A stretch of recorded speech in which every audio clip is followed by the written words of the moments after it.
Welcome to the AI Silicon Valley podcast, where we give you a Silicon Valley perspective of all the current AI topics. We are in Palo Alto, California. This is podcast number 21. My name is Eric Nelson, and with me today, I have my co-host Rajesh Kadam. Rajesh, how are you doing today? Hey, I'm doing great, Eric. How are you? I'm doing great. Things are just kicking along here. Awesome, awesome. Yeah, Good. liking the weather in the Bay Area. Everything is good. Everything's warm. We're in May. I love it. It's I love good, the and weather. technology is just taking off as usual. Technology is definitely taking off, keeping our backside on our seats, on my Yeah, seats for sure. So yeah, can't step out that much, but yeah, the weather is amazing, and yeah, I think everything is moving fast, yeah, fast, right? yeah. I think. And today we're going to be talking about advanced reasoning changing the game, right? Mm, Because there's just been a lot of movement in what advanced reasoning is doing to the AI game. So yeah, yeah, yeah. we'll get into that in a little bit. But what's new in the news? Yeah, I mean, there's been a bunch of things. Just Microsoft today, to start things off, they released a coding agent, right?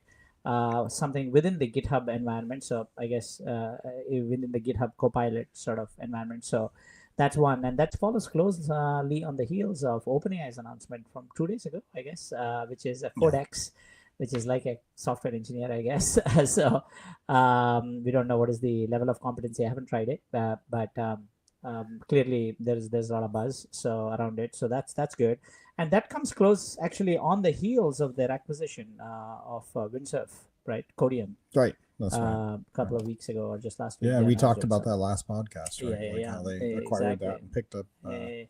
Yeah, yeah, so that's one on the news, and then I'd say, yeah, on the slightly on the crypto side, I guess. Circle, there's rumors of Circle getting acquired by Coinbase or Ripple, and we can go down a little bit into what might be the rationale. I have some ideas around that. So that's another news item. On the PipeIQ side, we signed a partnership, or we became partners of Databricks. We are now in their app Mm-hmm. store, so super pumped about that. Everybody's in Personally, the app business, right? yes. Between the developer groups and then everybody else is trying to figure out how to carve up the app business, right? Because it's accelerating apps, Absolutely, absolutely. And apps are becoming agents, really. That's the narrative right? there, if you ask Right. me, right? It's So, almost like the go to market now, right? It's less about mhm, selling your software and it's more about plugging into the software infrastructure, that right? is correct. That's a Right. great way to articulate it. I would agree with that, right? Like, and that's where agents are going to fit in. So yeah, I mean that, and one other news, and again we can dive into this a little bit. But Perplexity, announced that they are going to integrate shopping into their sort of chatbot interface, essentially into the product, Uh, uh, and that's pretty cool. I've heard about that, and I think is OpenAI doing something as well. I'm I sure. think I'm they sure. announced something as Yeah, well that yeah, they're gonna integrate that's right. shopping, and Google's integrating shopping, and it's like it's just everybody is just the whole world is turning sideways on AI, right? And Absolutely.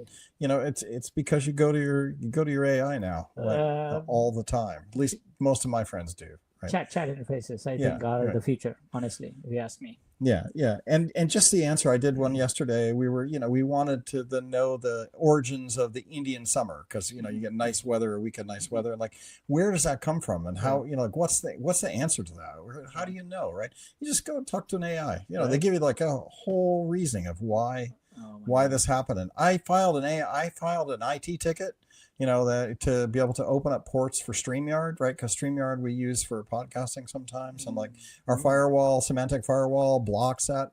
And the IT guy comes back going, what ports do you use and how do you want us to enable this, blah blah blah.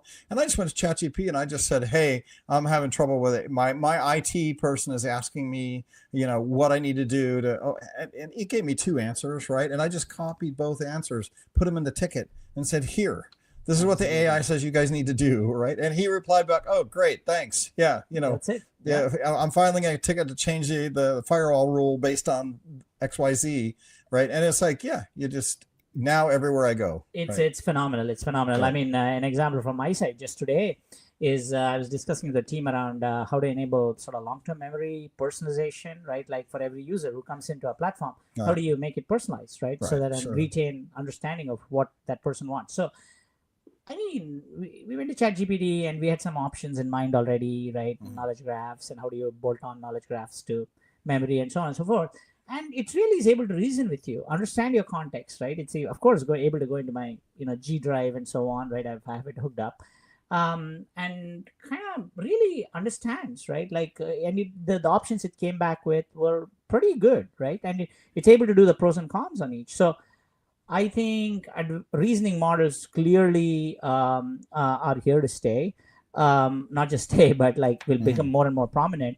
The big question right now for me is around latency, and again, we can dive into this, but really we see pretty strong latency. And even if you go to OpenAI and use like a reasoning model, you see, maybe 40, 50 seconds, a minute, etc. And they do a great job of sort of walking you through with what's going on in the background, which is great. But I think this speaks to just GPU usage again, right?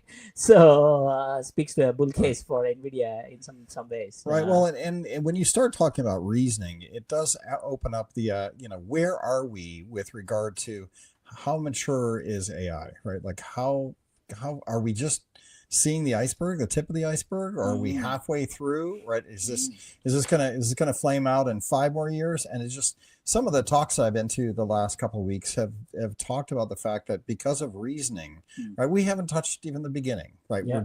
We're just nowhere right now, right, compared to where it's going to go and what it's going to be able to do. And an example of that is like medical, right? If you ask medical right now, it's kind of timid, right, because it doesn't want to answer your medical problem. Yeah. But every week I hit it with some more medical things, right? And I'm getting better and better answers because they're doing more reasoning. They're doing real-time, inferencing. And it's like they're, at some point they're going to be able to tell us the answer to diseases, right? Because they're just getting smarter and smarter. And the reasoning of it is just pulling in all these agents from everywhere, pulling information, and then being able to give you answers in ways that, geez, you just couldn't get before. Yeah. And those are going to start solving real world problems. And they were talking about the models in this one presentation I was at. They were talking about the complexities of the models right now. And they were like, well, are they going to get more complex? And the prediction is, yeah, they're with reasoning, you're going to see a 10x in complexity, right? Which means GPU usage, compute usage, everything is going to 10x, right? And that, the founder of NVIDIA, right, came out and said, yeah, it's, is the industry going to be able to keep up? And the answer is yes, but it's like going to grow 10x in the next 5 years, right? And that's because of reasoning and what the reasoning models bring to the table. That's right. I honestly, when you're talking about how much usage, etc., I really think one of the reasons that we have a lot of volatility around some of these chip stocks, etc., in the stock market is really because Wall Street analysts have such a hard time figuring out demand, right? 5 years from now, like it's really a hard problem, right? It's just impossible. I don't know, I wouldn't say impossible, right? I'm sure they do all their math, right? Complicated models, but the fact is there's inferencing, there's reasoning, and everything is like improving at such a crazy dramatic pace, right? It's very hard to model this on what this is going to look like, what kind of compute is going to be used, etc. So I think it's a super interesting time. Eric, we also, I think we're talking a little bit before the show just on optimization, right? Like, so if there is such heavy load on these servers, on these chips, so now the whole question of optimization, how do I make it specific for my use case, right? Like a Facebook making it specific for their searches, or a WhatsApp, and so on and so forth, OpenAI, or for a coding use case, something else for a shopping use case, and so on and so forth, right? I think XPUs are going to be super interesting. Yeah. And then that gets into the MCP of the world. The MCP, I forget what it stands for, but it's the Model Context Protocol. Model Context Protocol. And like when you get that, and now everything is interconnected, right? Because right now we just have models, and we have, the big models, and then all of the companies that have data, medical, hospitals, auto car companies, washing machine companies that do have data on operations, as they build the MCP interfaces for their data set, that just expands what a reasoning engine will be able to do, right? It'll go like, okay, we noticed that you have an allergy to your clothes because we were able to see what your washer dryer, what soap detergents you're using, right? Or whatever it is. There's these interconnects that now, as you build the MCP connections to these data stores, what it's going to be able to figure out is just It's crazy. It's crazy. and we haven't touched Absolutely. any of that yet, right? None of my washing machine does not talk to ChatGPT yet, Right. but it Right. will. Right. Right. So those IoT systems, of course, definitely, right. I think enterprises are just beginning to sort of course, deploy AI models and hook up all their data Right. sources to Right. these Right. models. And MCP is nowhere near maturity. I think there's a bunch of security things, etc., that need to be figured out. But again, it's moving at an extremely fast pace. Where I'm most bullish about MCP, honestly, Eric, is MCP and like the agent-to-agent protocol from Google. I don't know as much about that as like I think Mhm. MCP definitely has more steam in the community. Uh, I think the huge use case there really is agents being able to interact with each other, right? Either in a decentralized fashion, number one, right, where there's going to be billions of agents, and does it need decentralized infrastructure, right, and so on, right? That's one, right? Second, maybe it runs on centralized infrastructure potentially, but at the end of the day, you need common protocols where there's a handshake, proper handshake for two agents that have never met each other in their life. Let's just put it that way, right? If I don't know that you exist, and I am, and and I know of that agent, how do I interact with it? What does it have? And how do I use it? How do I Right? use it? Yeah, And how do I pay for it? Whatever. Right. exactly, Right. exactly. How do I Right. pay for it? And that's where the whole decentralized sort of angle comes in, right? The exchange of value is this is my thesis, right? Um, so and the other thing is a lot of these agents are going to be spun up on the fly actually. It's crazy, it's amazing. Databases right now are being spun up on the fly. Databricks acquired a company called Neon for $1 billion. Just they announced it like earlier this week, last week. That company Neon spins up databases on the fly, and their usage of their service is more with bots than with human beings. Interesting. So Yeah. agents are spinning up databases as and when needed, right? So we are entering like a whole new world where you need rails which will allow for interactions that were not expected. Basically, you didn't even think about it, right? But agents, AI is saying, Mhm. "Oh, I can do something there that is useful. Let me go do it," right? So At the same time, I still think we're just touching the beginnings of this, yes, because, yes, like, yes, I, absolutely. I was up in the city and I'm watching a self-driving Waymo car, and it was trying to reason, right? It Right. was coming up in a dual lane. There was two left turn lanes and two right turn lanes, Mhm. and he's in one of the right turn lanes, but the left turn lanes had gotten too crowded, and one of the car bumpers backed up into one of the right turn lanes, and the AI, the car, the Waymo car, who's trying to figure out what to do, is stuck because the one bumper is like 6 inches across the line into his lane, Right. and he's not smart enough to reason that, my car is this wide, I can just go around it, right? It's looking forward. It doesn't know its own width of its car because it's not reasoning quite yet. Yeah. So it snarled the traffic. There were like 50 cars behind it waiting while this car is now waiting, and the rights are all, and you realize that we still have a long way to go, right? It's self-driving. There was a guy in the car. He was a passenger, and he's just sitting and waiting, right? As the car was trying to figure out how to do it. And I was talking to a guy that's working up in San Francisco at a self-driving car company. I won't mention the name, but they're launching in several different cities, and they're saying, one of the challenging things is how to get the reasoning to make illegal things, right? Like, so for instance, I'm like, what do you mean illegal things? Well, like, moving over 6 inches is technically, you might shave the lane. You might be a little bit close to the lane, but reasoning tells you it's okay. There's nobody either on the other right lane, or my car is not wide enough so that I can make the correct. I don't have to be just such a rules based everything. And he used another example of that is, what if there's a siren, right? Emergency vehicle coming up. Well, what do we do if there's what reason? We go, well, I can break the law. I can get over even, or if I'm at a red light and then there's a ambulance behind me, maybe I run the red light in order to, look both ways, make sure he's not going, and move forward and let that guy around, even though I'm technically going through a red light, right? So there are these advanced things and that's still very rudimentary, right? Where we're going to start running into that, and the models are going to, get smarter and be able to do that. Right? Yeah, no, absolutely. I mean, I think personally, if you ask me, I mean, talking about a Waymo on a street, on a road, is a very sophisticated sort of Yeah, example, it's right on the But, outside edge of what AI can what do. AI can do currently, right? Currently, I mean, right. a more perhaps easier to comprehend example, like today, I asked GPT a question, right? In fact, around this whole question of personalization, etc. What it did is it first went into my Google Drive, right, and tried to find an answer there and came back. While actually my question had nothing to do with anything in any contents in my Google Drive, right? It was actually a query that had to be sent out to the net, and like or you do some reasoning around info that you're getting from the net.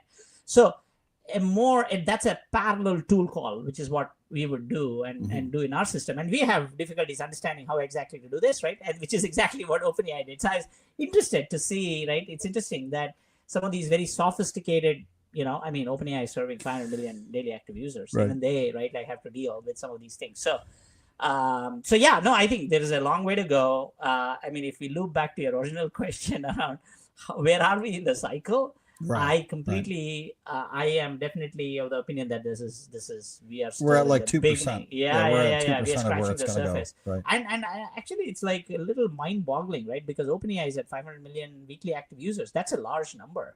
I don't know how that compares to Google. Honestly, I'm a short Google. I swear. If you look at this, you're like, wait. But they have their own AI, Gemini, right? So they're going to pick up their share. They get it by just going to Google.com. Yeah, so no, but the point is, I mean, they've lost already those 500 million people, right? Like in the sense, right? All the people, have, right there. Right. So the whole challenge for Google is going to be, how do I retain what I have and convert that to like a chat-based interaction without losing my ad revenue, so without cannibalizing my ad revenue. It's the chat thing. They don't want to lose their they don't want to lose their ad revenue by forcing you to go over to chat.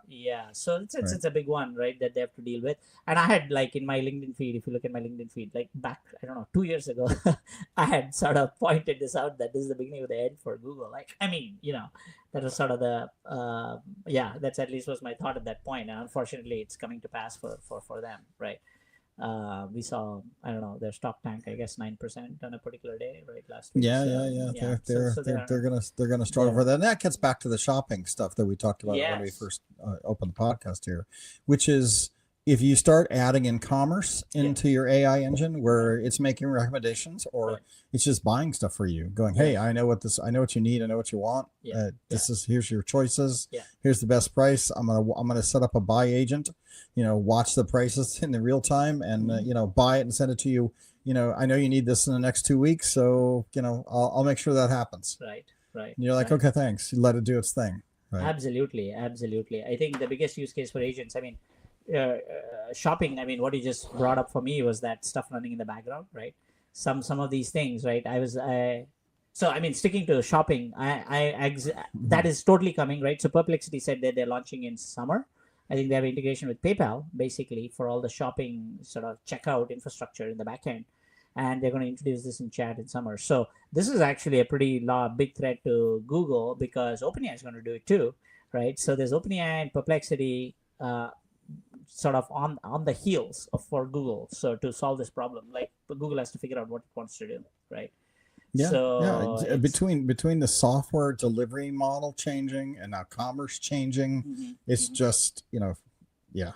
And the big loser in this to me is Alexa, right? Alexa was on the cusp of being able to do this. Right. They just didn't put an AI behind Alexa. If they had put an AI behind Alexa, it would have been amazing. Right? I mean, they're trying. I mean, that's exactly. I happened to meet somebody, actually, who does some of that work. But they are trying. I don't know. I think Amazon's efforts certainly are subpar compared to. I mean, I think what it is voice is not as good, right? You need a screen to look at the results. Maybe that's what it comes down to. Is that I don't want Alexa rambling off, a 3-paragraph. On why Indian summer was based on European perspectives of the XYZ, right? So it might just be that you need the ChatGPT, the text interface, kind of work better for humans. No, I mean, I think the big question is latency, actually, Eric. I think, right, as latency improves, as these models, your ability to come back with an answer quickly, right, it'll completely change the experience. And that's been what I've seen with OpenAI. So I use chat fairly often, actually. Right? I take it back and say I think the reason that audio. Alexa's losing is that they just lost first mover advantage in AI. Right. They right, didn't right. put an AI behind it, and they let ChatGPT jump in, and now everybody just goes, "Oh, ChatGPT." Yeah. I mean, no, I'm sure, again, right? I mean, they have their Nova family of models, which I believe is what powers, even Alexa, right? But again, the stack rank is very clear, honestly, right? There's OpenAI number one, then there's Anthropic number two, Google is three. I would put Amazon as number four, right? Yeah, Like in terms of just right, like market share, mind share for AI. That's how I'd call it. So But then the interesting thing is the hardware vendors are going to show up, right?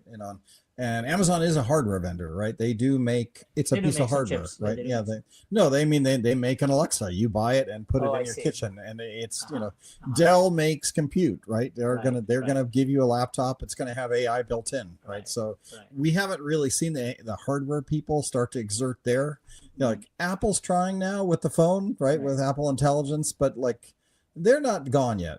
Right. So, No. Apple is not gone yet, right? I mean, they have a pretty good opportunity still now. Sam Altman, I believe, was working on some plans with John Ivey, the creator of iPhone, I believe. Yeah. For a phone For thing for a phone. OpenAI. Everybody's has Yeah. to worry a little bit about the hardware play. Yeah. Right? Yeah. As we know that Netscape and Google, locked in their monopoly by paying the browsers, and Apple, $1 billion a year to be the search engine of choice, right? Right. And so, right. so the hardware vendors are here. They'll be here. I mean, if we were to double click on that, Eric, then from a consumer standpoint, we are talking about Apple. Actually, Apple is the big one, right? Like because Right, Alexa, I don't really know. right, I mean, it's not a big deal. Google Home and Alexa are probably marginal compared to the iPhone in terms of volume and right handsets. The number. Right. No one's using Trio anymore, right? What's that? I don't even know that. Trio was it was first Palm Pilot. Oh, I see. Then they made a BlackBerry. Trio, Oh, which I was a see. Yeah. phone and a Palm Pilot, I see. and then Apple came out with iPhone, and nobody uses Right. anything but an Apple. Right. So Right. we're a Samsung, and that's another thing. Samsung's not here yet, right? Yeah. And so the hardware players have a big presentation. They'll No, but probably if- just but if- partner. They'll probably just Yeah, partner. they'll just right? probably They'll- partner, right? yeah. Because if they don't I have think this Apple sophistication, partnered with yeah. OpenAI already. There's supposedly a rumor of it. I don't know if it's announced yet or not. Yeah, I'm not 100% sure. Yeah, I know yeah. they did. Oh yeah, some they work. do. Yeah. They have a. I Right, mean, Siri right. is powered by right. OpenAI actually. Right, Yeah, that's what I yeah, mean. So, exactly, yeah, exactly. right. So, and Anthropic is partners with Amazon as an example, right? Right. So, I think hardware vendors will probably have to partner. So, just like Google did a deal, as you said, with the Apple, right? Like, for their search engine, Right. and Android was owned by Apple. So I guess anybody who wanted to get on Android phones would have to do a deal with Apple, with Google, I guess. And then, I was talking to some guys this morning at a little roundtable we had, and we were talking about AI and self-driving and that, and we talked about the pricing and the race to the bottom, right? That only the big guys are going to survive here because everybody's going to try to do it for free, right? And then you're going to make micro payments or on the transactions, right? And whether that's going to be MCP that's going to broker the agent delivery, and who's going to pay, not sure, but all the big guys are going to make it free and race to the bottom. And then just like Amazon controls shopping, right? The big guys are going to control it and then figure out how to monetize it down the road. Right. Yeah. Those interactions. So you're talking about agent to agent interactions now, Yeah. right? And who's gonna control? Yeah. Right. Yeah. And well, and just, I still don't pay Chat GPT anything, right? Like I paid him for API usage for a while, but then I have stopped, and Yeah. I have the reasoning engine. I get it with that. So they're going to make their money somewhere, right? And the application space might be it. The agent framework might be it. No, they already. I mean, I believe they have like 25 million paid subscribers, and I'm one of them actually, right? Because you get certain perks with being perks, meaning, right, your data is private; it's not used for training, right? That's at least one big thing, right? I mean that's a huge one for me. And you get access to other models, etc., that you don't get on a free subscription. 25 million out of how many did we say? 500 million? 500. That's all I'm saying. Yeah. Okay. So Sure. 500 million, 475 million will be using it for free. Sure, Right. sure. Except that somewhere Google doesn't charge for search. Yeah. right? They charge for placement. Yeah, right? but Eric, I would say the way to slice the pie there would be what percentage of Google searches are purchase intent searches, right? Like where they can put an ad in front of you. Oh, I'm saying, but the consumer's again, not paying. Yes. They're monetizing. Oh yeah. I see what you mean. Right. Yeah. Down the road. Right. Yeah. Yeah, I'm sure there's going to be multiple monetization models. I'm sure there's going to be ads. And it's going to be the big player who gets the 500 million to a billion customers who are going to make 1/1000th of a coin, of some kind for a transaction, or 1/1,000,000th of a coin, but that'll end up being $1 billion. Right. So it's going to be the big guys, Apple, Google, Amazon. Yeah. I mean, I think the I would call Perplexity sort of a David versus Goliath story there, right? Perplexity is really small compared to Google, right? But they are clearly punching above their weight. I mean, Arvind Srinivasan really keeps coming up with, these punches is the best way to describe it.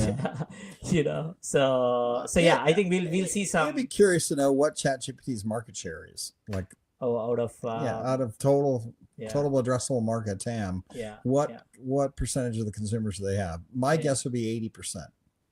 80% of what? I mean, again, of consumer, of just anybody using a chatbot. Anybody using a chatbot. Yeah. That sounds, absolutely. 80% sounds actually even probably higher. Higher, right? That's what I mean. So I don't think anybody else on the bottom feeder is going to make it. Right? Yeah.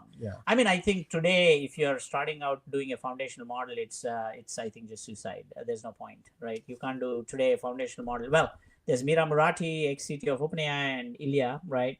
They're, I don't know what his title was, I guess chief researcher, but like they both, I guess, are building some sort of foundational models. But outside of them, I can't think of anybody else, who may have a shot, and I don't even know what they're building. But clearly, they have a lot of credibility, have been able to raise amazing amount of money at a crazy valuation. So, but outside of that, right? So I think. So who's going to make the money? The picks and shovel makers, right? The pipe IQs, the guys that are making services to enable it all, right? I think applications definitely have a good shot at it. And then if you look at, past, if history is an indicator, right? I think in the beginning, it's an inverse pyramid, which is at the people at the bottom, right? Like the hardware plays, which make the most money, right? And the applications make the least money. And then over time, the power dynamic shifts to the other way. It becomes an inverted pyramid where hardware makers make the least and the application makers make the most. So we are clearly in the NVIDIA era of where the hardware makers are making the money. So this is just the beginning. I mean, I think this technology is going to evolve very dramatically. And honestly, as somebody in the AI space, as a builder in the AI space, what I see is that just the whole development, the way these models reason seem to be exponential, actually, in the sense the kind of responses you get from them, the wow factor just seems to accelerate. It does. Right? Every time I come on this podcast, I have another wow moment that I went, oh my gosh, I can't believe it did that. That's just insane. That's right. Right.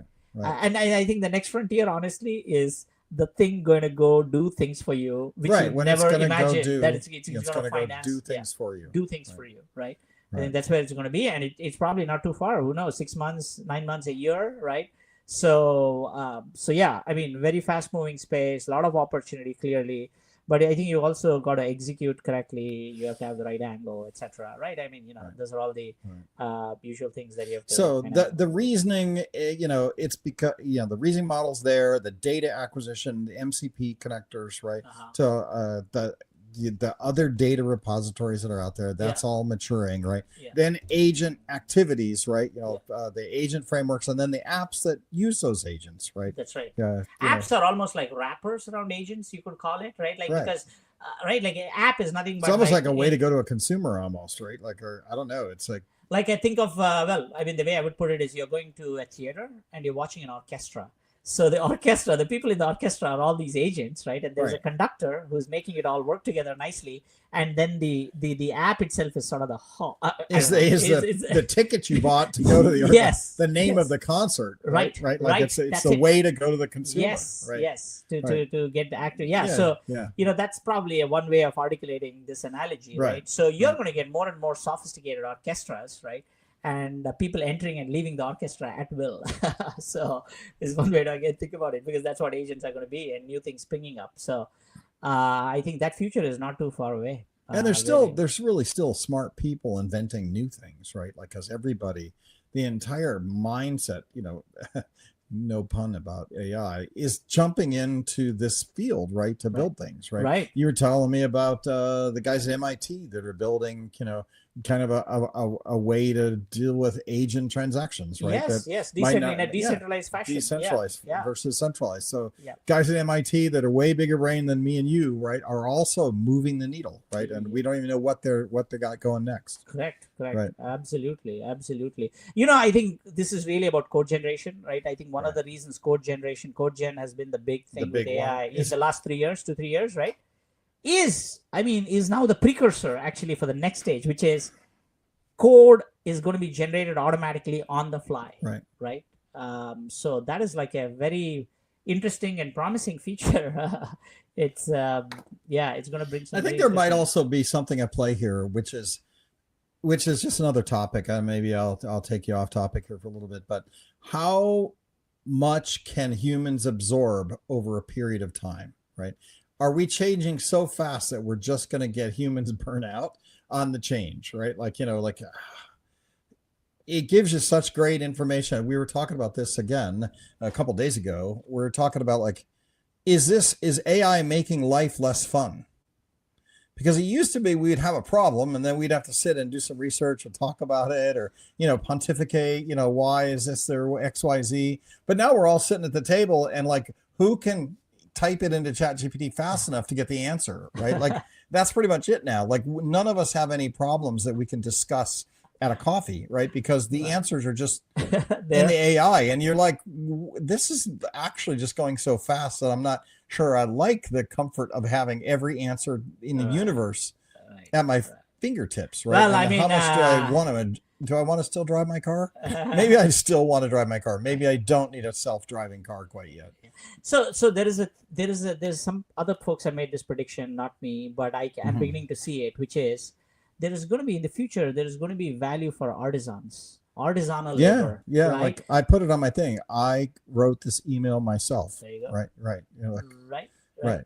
Yeah, because there's going to come a day like that, because everything is going to be AI generated. Already everything is, so to speak. Right. So the whole question, I put out a LinkedIn post today about my Databricks partnership, and I wrote it by hand. I checked with ChatGPT, but I didn't copy paste literally straight up, not at all, right? I fashioned it on my own with a friend of mine. So, I felt like that authenticity has value, I think we're going to move towards that, right? We're going to get to that because, and humans have a way to smell whether it's AI. These days people can, right? Also. So. I'm not sure. I think there's probably a lot more AI than I realize, right? I don't really care that much. Right. But I would say that the pace at this, I think we're all going to burn out. Yeah. But I'm beginning to think that we're all just not going to be able to absorb as fast as it's changing and as much capacity that is showing up. Right. I'm honestly, I'm tempted to talk about my grape trellis, right? Not trellis, but on our fence. And that's, that needs some supports. Now that's a human, I have to do it. I don't have a robot to do it or to think through how to do it. And that's tremendously satisfying actually, right? Right. So gardening is a very hands-on, very real thing. And either it grows or it doesn't. Right. And you get that feedback. Right. Exactly. So, but I think as far as the net is concerned, the internet or sitting on the computer and doing things, definitely, I see what you mean. Right. So I didn't mean to derail us, but it is moving at such a fast pace. It is moving. And the billions of dollars that are going into it, and then every week is a new API, a new service, a new connector. Yes. And I suppose if you're in a particular segment, it's relevant to you. Yes. For instance, ByteByQ might be using XYZ, and so you could just focus on that, and that's and you can absorb that. That's right. That's right. I agree with you. So even within AI, for example, there are stuff that I don't keep track of at all, around images and video, etc. Right? There's a whole lot of stuff going on around there too, right? I mostly keep track of stuff that's relevant for ByteByQ, which is agents, right? Right. It's kind of different from talking about video or right. And image generation. They have AIs that'll break up all your videos now and do all kinds of stuff, right? And it's I don't have time, Right. right? I barely get enough time to write a script for what we're going to talk about here and Right. come in every week and Right. record it, right? You know, and it's like, let alone consume, you know, all the AI and all the everything that's out there. You're just like, I don't know if Right. I can keep up. No, it's there's a lot going on. I guess that's why we are doing this podcast. Right.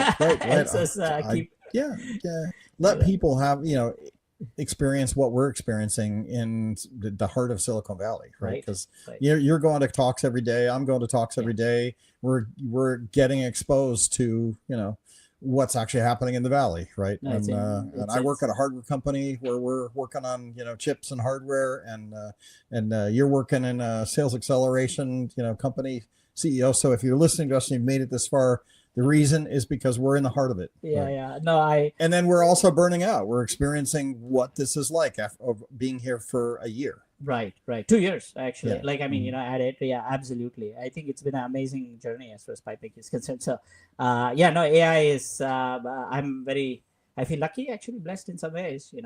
To be part of this. I wouldn't have predicted. I wouldn't have predicted the movement moving this fast or any new movement after the iPhone, right? iPhone showed up, everything was good. We had a lot of capabilities. Just 4 years ago, 5 years ago, it was all about mobile and social and tracking GPS locations and how smart your purchasing system can be based on it knowing where you are. And you walk by a billboard and you'll know, and we'll know, and the customer knows. And then we have active click, and all kinds of things that accelerated your mobile journey. Right. Right. Nobody's talking about that anymore. No, right? no, that's all old news. Right. I feel like we haven't gotten our iPhone moment. We have had a ChatGPT moment, but we have not had our iPhone moment yet. And that's going to come, and that's going to just blow our minds. It's going to be a question as to what kind of form factor are we going to have. Yeah, what are they going to? Yeah, You know what I mean? there's a sleeping giant there. Yeah, There's no yeah. question. So that's going to happen sometime in the next 2, 3, 4 years. The only thing I'm not sure is I don't know if Apple has the technical leadership anymore, right? You know, like Steve died, and Tim Cook's a great guy, great business guy, right? But if you look at what they've come out with, right, not much. Yeah, I'm actually I'm not close to the company. I don't really understand Apple very well, but they make beautiful phones. Yeah, beautiful. No, phones. I mean their aesthetic sensibility, usability is incredibly great, right? So it kind of gives you pause as to why they're not able to take advantage of sort of the AI. Yeah. Same thing as Google. Everybody, they just caught flat-footed. Really, if you think about it, AI wasn't on anybody's radar. It was those computer science geeky guys that always said they were going to try, you know, Lisp and programming and AI and databases and all that, but like no one had it, right? Yeah. No one had it. It was always like, it's kind of like, reminds me of UFOs, right? Like there was, you know, oh, we're going to find UFOs one day, but nobody nobody could find any UFOs, right? And AI was the same thing, but then all of a sudden the model tipped, and then it became real like in 6 months, right? And then everybody else was flat-footed because nobody was there. I mean, Google, of course. I mean, as you know, Transformers came out of Google in 2017, so that is pretty unfortunate for them in the sense that somebody else capitalized on it entirely. Right. Anyway, cool. Busy times. I know that we're capped in another 4 minutes here, Yes. so I think to recap, I believe that we're seeing acceleration of reasoning, and models, and the model growth is going to continue to go. Compute requirements are still going to go. Everybody's just the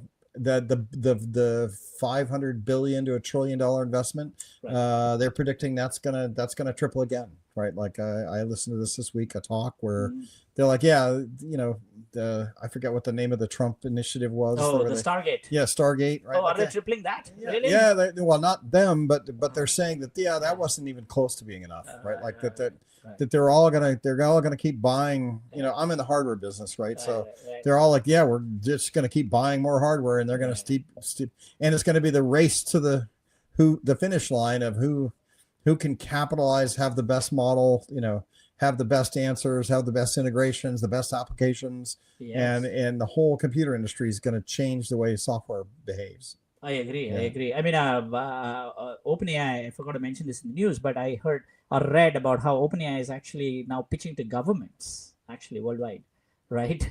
So it's almost like OpenAI actually running some of the infrastructure for these governments, or like from an AI standpoint. So that's yeah. right there, data center capacity and bringing up data centers, and of course GPUs, XPUs, etc. So I think Well, yeah, that's how it gets into medical too, right? Like there's these places where we're spending an infinite amount of money, right, to try to solve problems where AI can come into government, right, can come into medical, can come into these regulated spaces right. and do something that these guys are living back in the 1930s, right? Sure, And so, sure.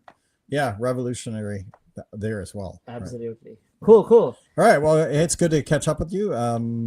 Can't wait till next week. We'll see what's going on. Until then, everybody, go get some, go get yourself lunch, dinner, breakfast, wherever you are around the world, and, Right. and enjoy the rest of your day. Awesome. Thank you, Eric. Thanks. Bye. Have a good one.